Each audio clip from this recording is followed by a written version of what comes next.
Hello everyone, and welcome to Aquatics by Nature and part 9 of my little natural soft coral aquarium. As followers of this series will have noticed by now, I've finally got round to doing some rock work, so I'll give you a little bit of an overview of how the tank has changed. Unfortunately the camera is struggling terribly with the contrast because the rock is so white, but I'll try and do my best to give you a little bit of an overview. Swing around to one side and try and give you a look as to how I've laid things out. So this rock comes in nice flat slabs, so it's quite easy to make nice terraces that are relatively stable without having to actually glue things in. So it's quite nice and easy to work with. Create lots of hopefully interesting shapes. I think it's maybe a little bit more symmetrical than perhaps I originally planned for, but hopefully once the corals grow it'll sort of break it up and make it a little bit more interesting. But as a first attempt I'm sort of fairly pleased really. Seems to have done the job. But as you can probably see, if I close in a little bit, the rock is kind of built up on stilts on small pieces of rock. The reason for this is that the sand bed is effectively my filter because this is a filterless tank, and if I were to put big lumps of rock all over the sand, it would reduce the surface area of the sand bed and therefore massively reduce the filtration capacity of my tank.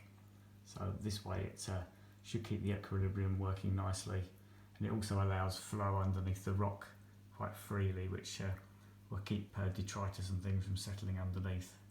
And so far it seems to work quite well.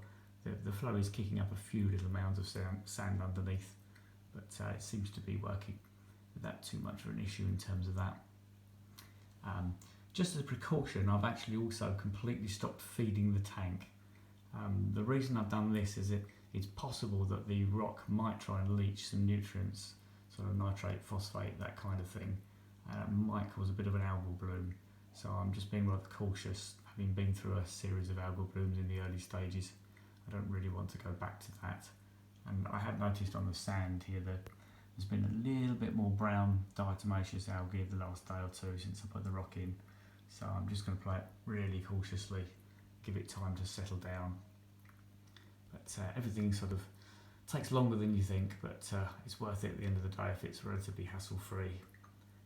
In the long run, the idea is to have lots of these sort of taller corals like this absolutely gorgeous green Kenya tree in the middle here, if it will focus on it, and then sort of underplant it, for want of a better phrase, with the kind of encrusting sort of corals, things like this lovely pulsing xenia, if it will focus on that.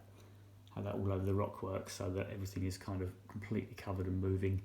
And this rather lovely one at the back, although I don't think it will focus on that. The contrast is too great, unfortunately.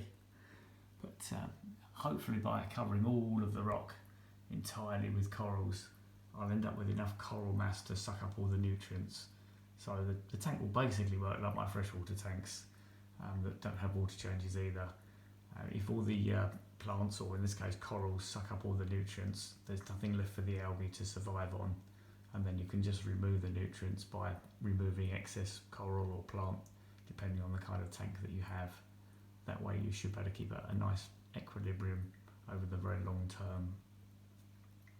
Anyway, so far so good, and if anything changes in the not too distant future, then I'll make another little video showing you the next progress, whether it's good or bad, as it were. Thanks for watching.